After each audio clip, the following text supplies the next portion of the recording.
All right. Seems that I think we're live. I hope everyone is doing well. Egan of Florida, how are you doing? Heidi Martinez, here comes Charlie.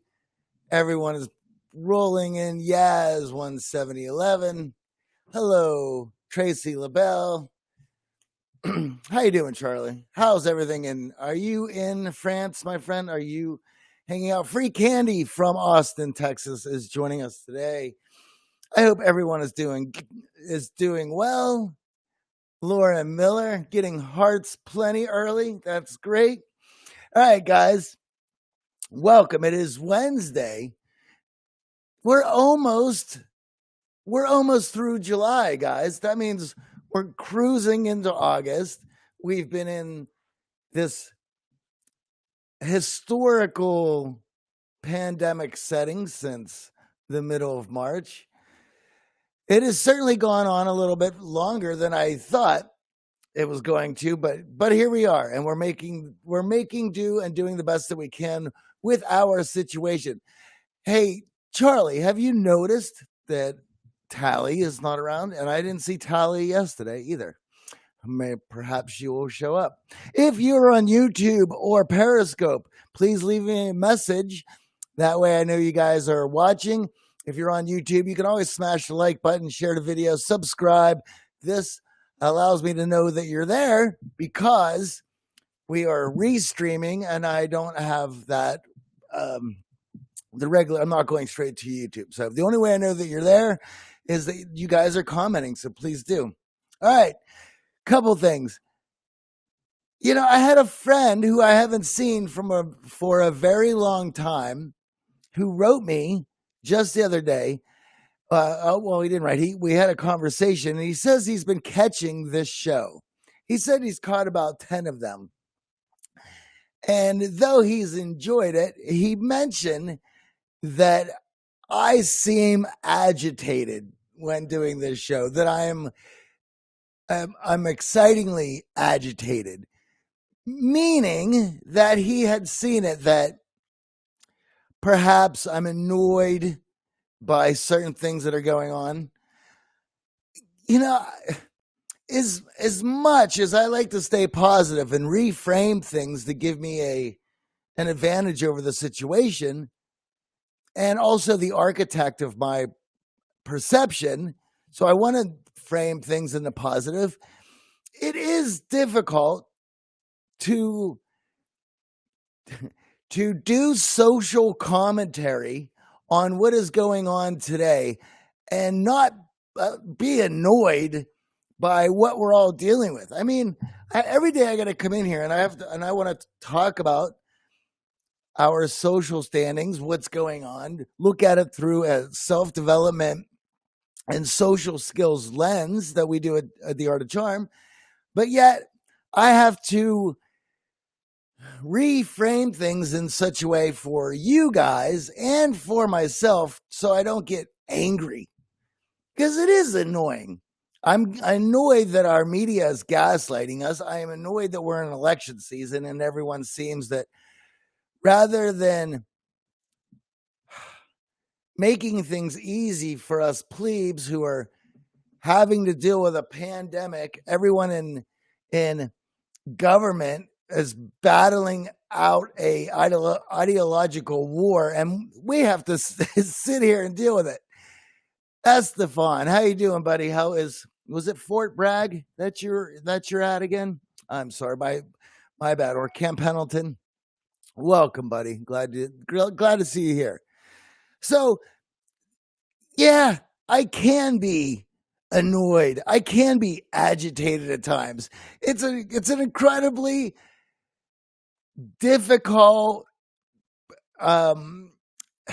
problematic. God, and I hate to use that word. That's just because it's thrown around so much lately that it's an easy one to grab to throw out there to complement what is going on. But yes, I'm agitated. And with all of that going on, here's another reason why I'm agitated. There was an article that a friend was threw up on social media yesterday. I saw it on Twitter, and I may have mentioned this a couple points that I'm going to bring up here, but this is a Vox article. First of all, I hate Vox. They're extremely far left leaning, and they make a lot of assertions. They make a lot of claims. However, this one article I found was well written, and it also exemplifies what I see through my work on a daily basis, dealing with young people. And this article by Vox was written in 2019, August last year. The article is 22% of millennials say they have no friends. 22% of millennials say they have no friends. That's 1 in 5. Christina, how are you? Welcome. Glad you joined us. Better late than never. 22% of millennials say they have no friends. Now, that's 1 in 5. Do you think that is what you think that's par for the course? You think that's on the money? Do you think that is a bit absurd? Do you find that alarming? You should find it alarming. And there's some other numbers that I wanted to look at here. Today, members of the millennial generation are ages 23 to 38. These ought to be the prime years for a career taking off and starting families before joints really begin. Yet, as a poll, corresponding research to indicate there's something missing in many of the generations' companionship. So it's a poll from YouGov, a polling firm and market research company, found that 30% of millennials say that they feel 30% feel that they feel lonely. 22% of millennials in the poll say they have no friends. Free candy, I would say the friends, it says 27% said that they have no close friends. 30% said that they have no best friends. And 25% said they have no acquaintances. So there you go. There's your definition of what they're looking at as friends. Now, in comparison, it said that just 16% of Gen Xers and 9% of baby boomers say they have no friends. So I find those numbers alarming, but I don't find them, they didn't blow my mind because I've been dealing with this sort of work and in this field, social skills and studying the effects of single parent homes raised by mothers and the cultural shifts that are changing due to technology and due to parental cultural swings, such as people are waiting to have children later. Because they are waiting to have children later, they're having 1 or 2 children and not 6. Why? Because children are making it, are surviving births and adolescence at a higher rate than, say, 100 years ago. Here's another one. Because parents are waiting till later to have these children, they may be only having 1 or 2, they're overly protective of those children. Whereas 100 years ago, if you had 4, you let the other children raise the other children. They were free range children. They ran around, they raised each other, and you had plenty of children to keep them company and to make the odds go up for their survival. But if you're getting older, you only have 1 child, then you're going to turn in to a helicopter parent. And another cultural shift was moving from helicopter parents to lawnmower parents. We discussed that on the show. Helicopter parents are above you and hovering and making sure that you're okay and you don't get hurt and that everything is fine for you. Where a lawnmower parent is out in front, making sure that any obstacles have been taken out of the way. Not to mention, if you have a single child and they're not entertained with other children, they are sitting at home playing video games and creating imaginary worlds and shutting off all of that development that socializing and game and free range play creates. Now, here's another one. Children are uninterested. Well, first of all, let's look at the cultural shift that helicopter parents have put on children's play. So, for instance, I'm 46, Gen X. I was the last generation of kids that you lined up against the wall to pick your teams for football and dodgeball and basketball. And I can tell you, I was usually somewhere at the top for some sports to get picked, and I was incredibly low on the bottom for other sports to get picked.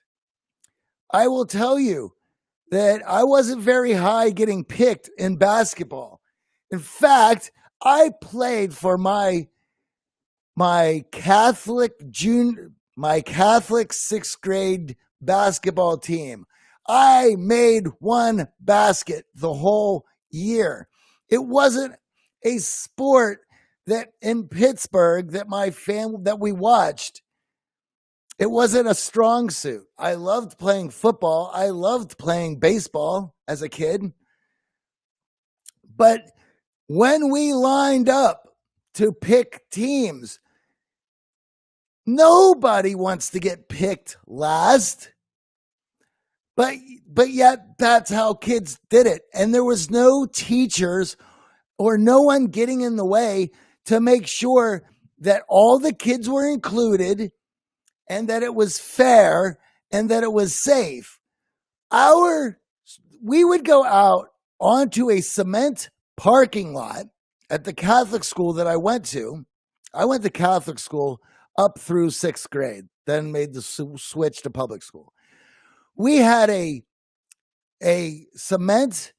concrete parking lot of the church and school that we would have recess on. We played football in that parking lot.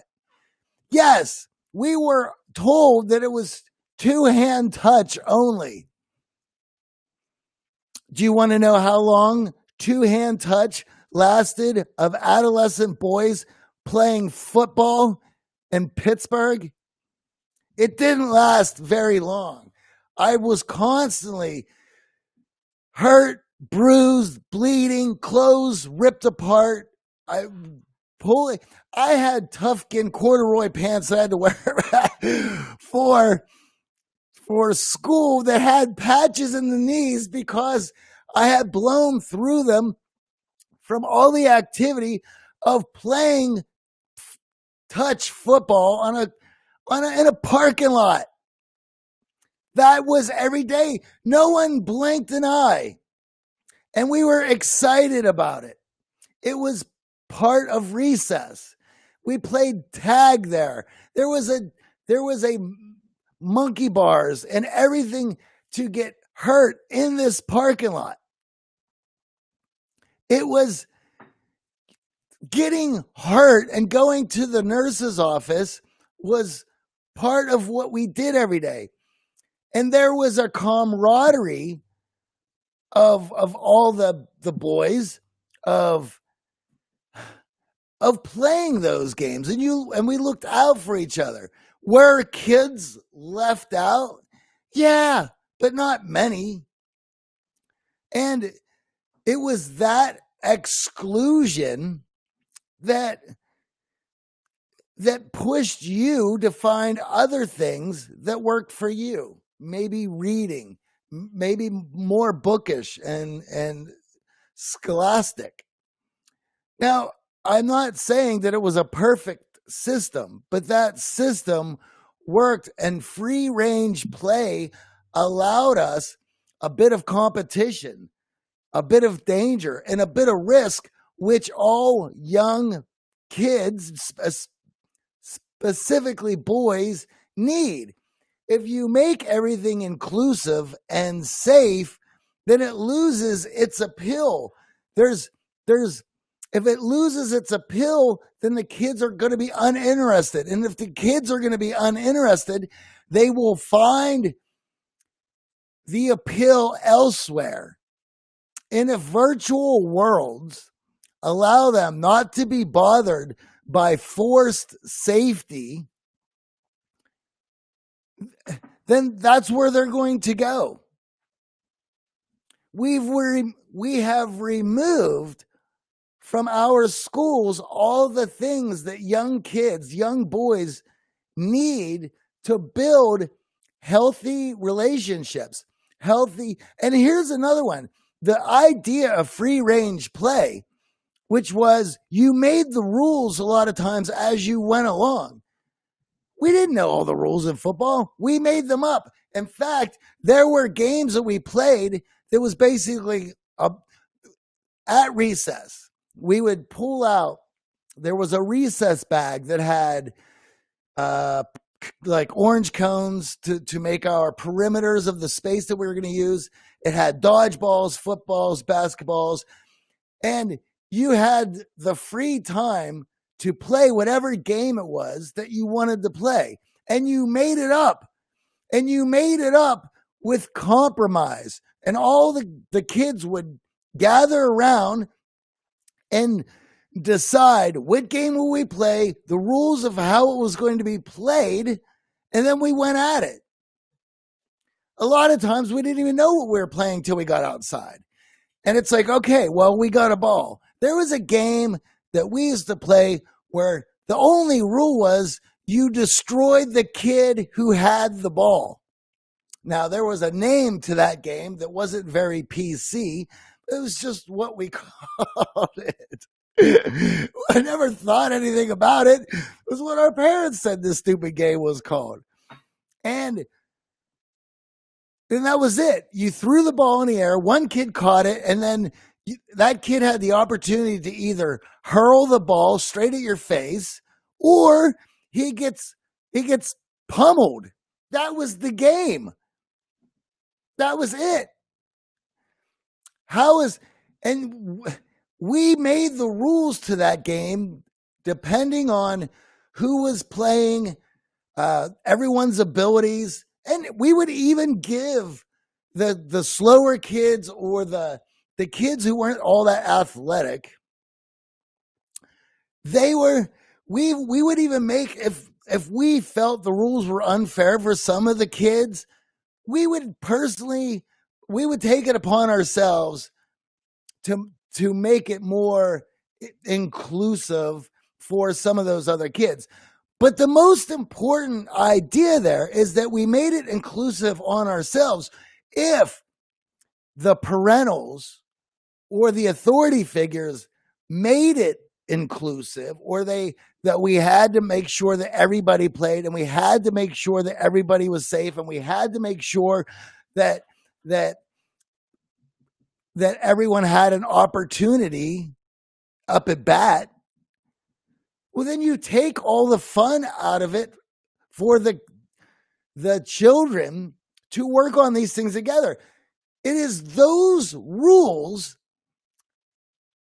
and that free range play that allows young adults, young children to understand that life isn't fair. Sometimes you will be picked last. Sometimes you will be picked first. You know, those kids who were always picked last at the basketball game, I was always picked last at the basketball game. but or pick last at football or any of the sports, those kids usually were picked first to be worked on the science fair. I mean, this, you see how this works? The kids start to learn that with each one's, and this is a brutal lesson that kids learn that is incredibly important to their development, to understand that they have strengths and weaknesses and that it's okay.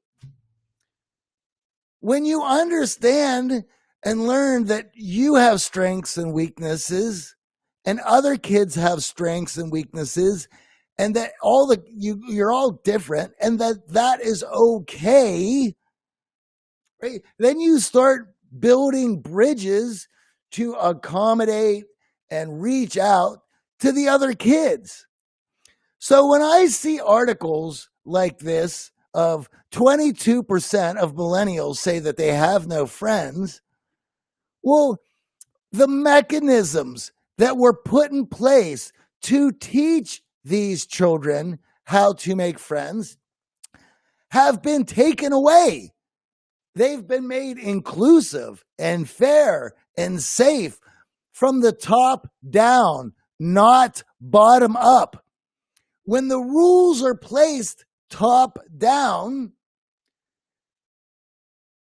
and it has taken away danger, risk, and competition, well, then the kids have no reason to be inspired to participate.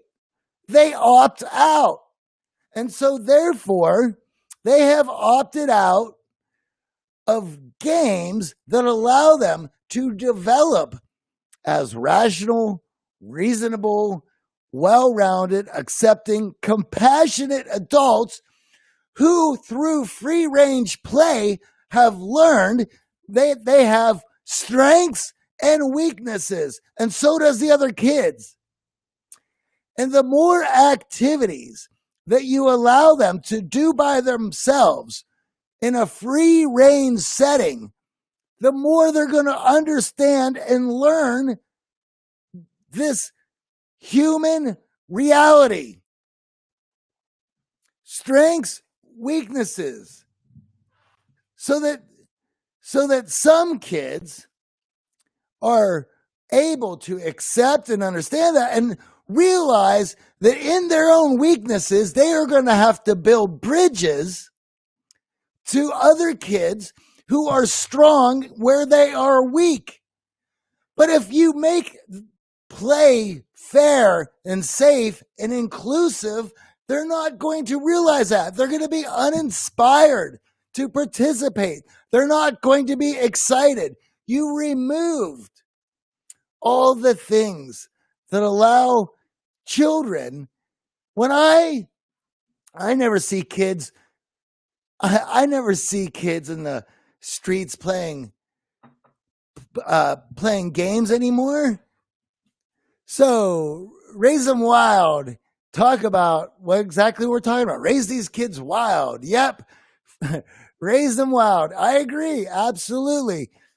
Rules with children in play should be built bottom up. They make the rules. They build the rules through their own trial and error, so they can realize what games will work and what rules will allow games and enjoyment to thrive, and what rules will kill games. When kids learn that certain rules will make other kids not want to participate, well, then through compromise, through a bottom-up negotiation, the kids will figure out what brings the most joy.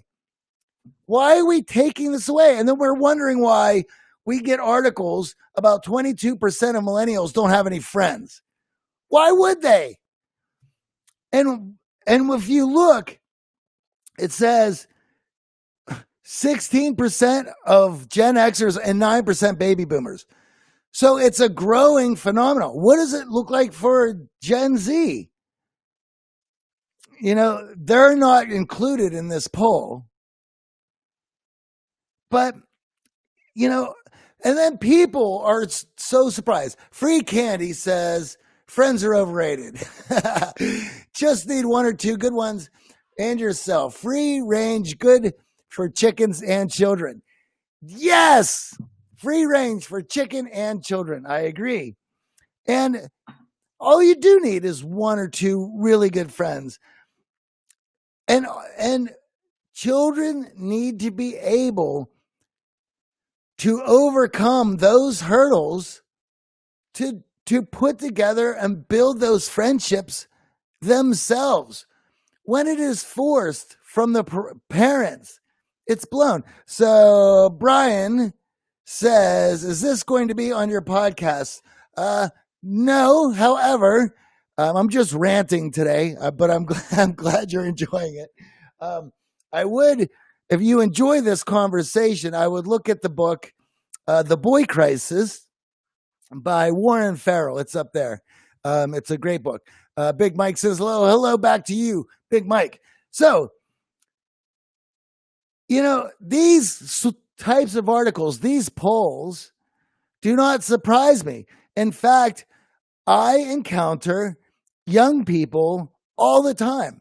This is why the Art of Charm has put together our year-long mentorship program called X-Factor to bring out the skills and mindsets that you hold to allow you to self-actualize into your best self and unchain you from your own imprisonment. Why? Because we need these settings. We need to be able to focus on ourselves. When we, this idea of all the danger being taken out of schools, we just had a podcast with Steve Hers, who mentioned that this inclusion, safety, and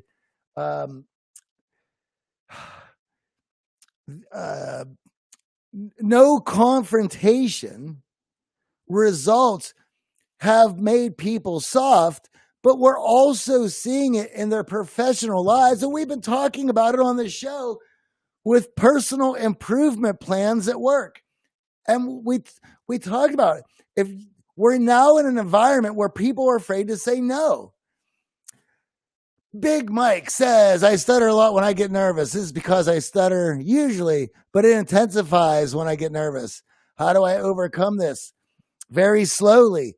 Baby steps, Big Mike, which is find the triggers that make you nervous and slowly put yourself into that environment through micro steps, and make sure that your week, specifically even days, are put together in which you will expose yourself to that environment to get yourself comfortable. The sooner you start, the sooner you can start making progress. And it's going to be an uncomfortable road, but if you change your mindset about why you're doing it and why it is important for you to work on this, then all of a sudden, what you find uncomfortable and frustrating will become fun and engaging, and you will look forward to your progress. Zachary Christian, hey buddy, it's good to see you. Skulls and Bows Designs, welcome. Thank you for joining us. So guys, it is 9. I got to head out. I got a million things to do today. But here's the thing. If you are raising children, give them space for free range play. Don't let them grow up. 1 in 5 millennials don't have anyone that they can call a friend. Do you know, this is ridiculous. I can't believe this article. Well, I can believe it because I work in this field, but that number is alarming. But no one can blame the millennials.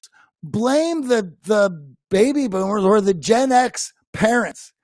They're the ones who were having these children later in life, and one child or 2 children, and hovering over them and taking away that free play. Vic Martinez says I co-sign on that. Right on. Well, thank you. Guys, if you're watching in YouTube land, always give me a like, smash the subscribe button, shoot me a comment, let me know that you guys are there and you enjoy the show. I will not be here tomorrow at 8:30 a.m. I have a meeting, but I will see you guys on Friday. Zachary says, I know I barely got it here, but have a good day. Well, thank you for tuning in regardless, Zachary. I'm here every weekday morning at 8:30.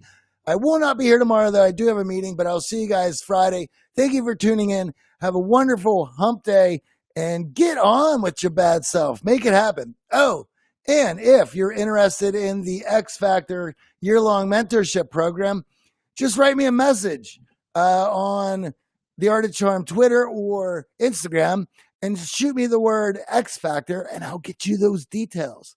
Right on. Cheers, folks.